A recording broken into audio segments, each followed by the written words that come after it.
Okay, I'm back on these exhaust ports here again. I just got done roughing on this side here with the coarse cutter here. Just kind of knock off the high spots, get it kind of leveled out. So your low spot down here in the port is what you work your way down to. Try to make this as straight edge as you can. Roll this radius up in here really nice and clean and even. And then also right here at the bottom of your valve guide, boss. Kind of blend it in so you eliminate that hump right there. Now we're switching over to our fine cutter here. I'm just going to go in here and kind of blend this all. Yeah, you can see a little bit better. Get we can go in here and blend this all in. Kind of blend it in a little bit. Kind of like I did on this other side up over in here. Already on that half the port. So I'll go ahead and work on that a little bit. And I'll come back and show you. Okay, see how I blended this all from here right down to the bottom of the bowl right there. And then come up here on the radius, smooth that up a little bit through here. So we got a pretty straight, even edge here. This is our low spot, it comes out fairly even. And also blended it over here to the other side where I did the same thing over here. So I got a little more work to do on this side here. For now I'm going to flip it around to the other side of the port. I'm going to come in it from this side. I'm going to knock in all this high spot out of here with a heavy cutter and blend it in like we did on this other one over here. Get this all blended in real nice and even. So that's what we're going to do next. I'm going to try to show a little bit what I do, but it's pretty hard to show it. Yep, especially when you hit the camera. So see how this works. Get this bowl we're trying to cut out and make it even, so get a bad view. Obviously I can block the camera view instantly with my hand. Triangle, and the upper part of the triangle where you cut off the peak, that's where you start. You work it down to your base to make it even.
Alright,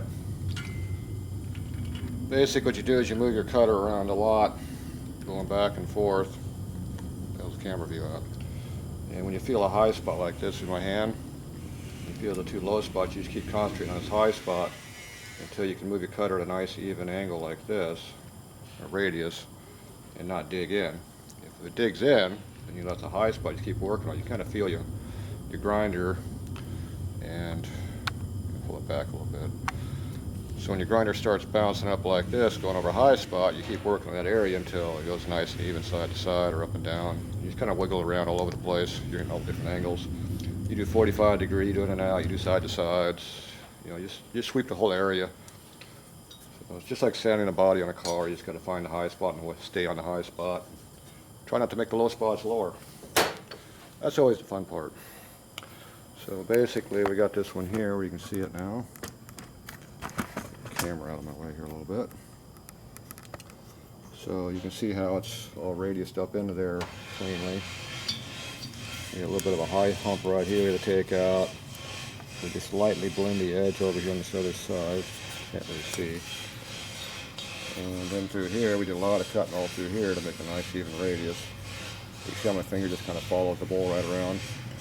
And you follow that up into your port there. You can see I had to cut up into my port, all up to where my finger is right there, to make that where I didn't have a low spot through there. And then very lightly just blend right up in the side up under here, not really cutting anything there. 90% of the cutting was right down here, my finger is right through here.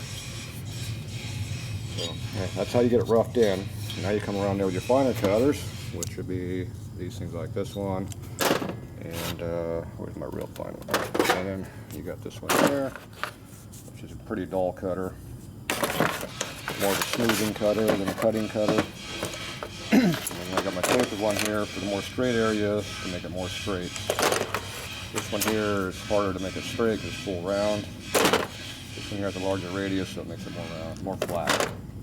So, hey, I'm gonna work on that a little bit. So it's hard to see this in the camera, so I'm gonna shut this off a little bit and come back and see what it looks like.